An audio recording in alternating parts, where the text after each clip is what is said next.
Have you ever noticed the physical sensation in your chest right before you check your bank account?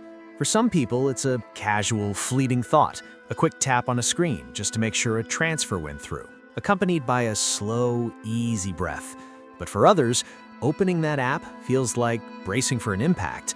Your heart beats a little faster, your stomach tightens, you hesitate for a split second before the screen loads, mentally preparing yourself for the number you're about to see, hoping that a random auto pay hasn't completely derailed your week. If you know that second feeling, I want you to take a deep breath, because you are not alone. And more importantly, you're not failing. We're constantly sold a very specific narrative about money. We're told that personal finance is just math. It's just addition and subtraction. Calories in, calories out. Income minus expenses.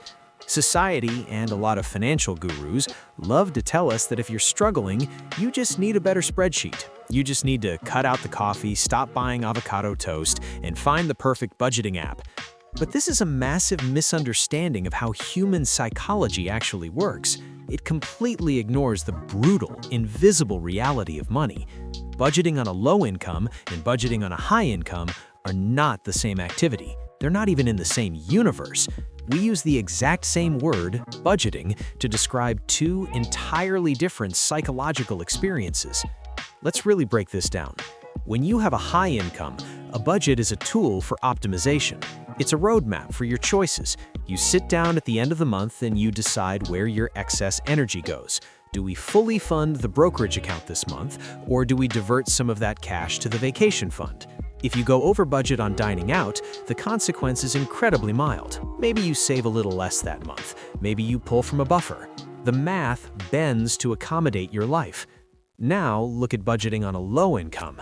It's not optimization, it's survival. It's trying to put together a puzzle where you're fundamentally missing three pieces, but you still have to force the picture to make sense. Think about a simple trip to the grocery store. If you have a comfortable income, staying on budget at the supermarket might mean choosing the store brand olive oil instead of the imported one. It's a gentle boundary. But if you're scraping by, that same grocery trip is a high-stakes battlefield of mental gymnastics. You're walking down the aisle, keeping a running, anxious tally in your head. You're putting the block of cheese back on the shelf because you suddenly remembered the kids need new socks and the laundry detergent is running low, and you know for a fact that the math simply will not allow for all three. This constant, heavy calculation creates something psychologists call decision fatigue. When your brain is forced to process hundreds of micro decisions about survival every single day, it literally drains your cognitive bandwidth. You have less mental energy left over to focus on your career, your relationships, or your long-term plans. You cannot dream about where you will be in 10 years when 90% of your brain power is dedicated to figuring out how to survive the next 10 days until payday. And then there's the cruelest part of the math, often called the poverty tax. It's the reality that it actually costs more money to be broke. When you have a high income, you can buy in bulk. You can buy the pair of winter boots that costs $200 but lasts for 10 years. When things are tight, you can only afford the $40 boots. But those boots wear out in 8 months, meaning you have to buy them again and again and again. Over a decade, the person with less money ends up spending double just to keep their feet dry. This is the turning point we need to talk about. The moment you realize that if you're on a low income, your financial stress is not a moral failing, it's a math problem. For so long, the personal finance industry has made people feel deep personal shame for things that are structural. If your rent takes up 50% of your take-home pay, no amount of coupon clipping is going to make you feel financially free. The sheer mathematical pressure of your reality is going to cause anxiety, and feeling that anxiety is a completely normal human reaction to an abnormal amount of pressure. Understanding this difference completely changes how we approach our decisions. If you are operating with a high income, your biggest psychological trap is not survival, it is lifestyle creep. It is the insidious, quiet normalization of luxury. You start making more money, so you buy a slightly nicer car. You move to a slightly nicer neighborhood. You start taking slightly more expensive vacations. Soon, you're making double what you made 5 years ago, but you feel exactly the same amount of financial pressure because your desires have expanded to consume your new income. For the high earner, a budget is a psychological boundary to protect them from their own expanding appetite. It is a tool to ensure that earning more actually buys freedom, rather than just buying a more expensive set of golden handcuffs. But if you are on a low income, the approach has to be radically different. If you are in this space right now, the first and most practical thing you can do is give yourself permission to stop obsessing over every single penny. Zero-based budgeting, where you track every single cent, can actually be psychologically damaging when you are broke. It forces you to constantly look at your lack. Instead, focus on a survival baseline. Protect your four walls: food, housing, utilities, and transportation.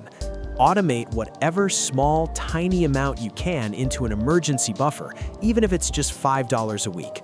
More importantly, protect your mental energy. Instead of spending 3 hours a week trying to cut $20 out of your grocery bill, redirect that precious cognitive bandwidth toward finding a way to increase your income. I know that sounds incredibly difficult, and I know it's easier said than done.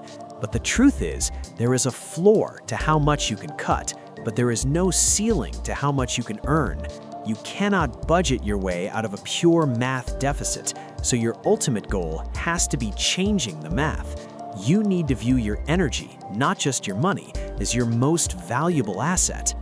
For those of you on the other side, the high earners who feel strangely broke, your practical step is to audit your desires. Stop running on the treadmill of just a little bit more.